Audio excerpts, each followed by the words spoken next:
गांव के बाहर घने जंगलों के बीच एक बूढ़ा आदमी रामलाल अपनी गाय गंगा के साथ रहता था। गंगा सिर्फ एक साधारण गाय नहीं थी, वह उसकी दुनिया थी। उसकी पत्नी और बेटा सालों पहले एक अजीब हादसे में मारे गए थे और तब से रामलाल ने गंगा को अपने परिवार की तरह पाल रखा था। लेकिन इस गांव में एक रहस्य था। गांव के बुजुर्ग कहते थे कि यह जंगल श्रापित है। जो भी रात में यहां जाता वह कभी लौटकर नहीं आता।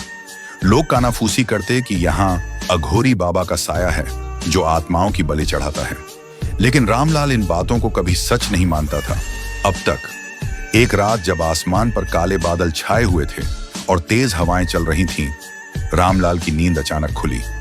उसे गंगा के जोर जोर से रंभाने की आवाज आई। उसने लाठी उठाई और टिमटिमाते लालटेन के साथ बाहर निकला। लेकिन गंगा अपनी जगह पर नहीं थी। उसकी रस्सी जमीन पर कटी हुई पड़ी थी और आसपास खून के धब्बे थे। रामलाल का दिल तेजी से धड़कने लगा। गांव वालों की बातें उसे याद आने लगी। जो भी जंगल में गया वह कभी नहीं लौटा। लेकिन गंगा के बिना वह कैसे जी सकता था? बिना कुछ सोचे समझे वह जंगल की ओर बढ़ गया। जंगल में घुसते ही अजीब सी ठंडक महसूस हुई। हवा में कुछ अजीब महक थी, सड़ी हुई लाशों जैसी। टहनियां टूटने की आवाजें आईं, जैसे कोई छुपकर देख रहा हो। अंधेरे में आगे बढ़ते ही उसे दूर लालटेन की रोशनी दिखी। वह दौड़ता हुआ वहां पहुंचा और जो उसने देखा उससे उसकी रूह कांप गई। एक भयानक काले कपड़ों में लिपटा अघोरी बाबा आग के चारों ओर बैठा था। उसकी आंखें लाल थीं और वह कुछ बुदबुदा रहा था। आग के पास ही गंगा बंधी हुई थी और उसके चारों ओर कुछ खोपड़ियां रखी हुई थीं। रामलाल चिल्लाया, गंगा को छोड़ दो। अघोरी बाबा ने धीरे धीरे अपना सिर घुमाया और एक डरावनी मुस्कान दी। तू बहुत हिम्मती निकला रामलाल, पर गंगा अब मेरी है। रामलाल की आंखों में आंसू आ गए। उसने हाथ जोड़कर कहा, कृपा करो बाबा, यह मेरी आखिरी उम्मीद है।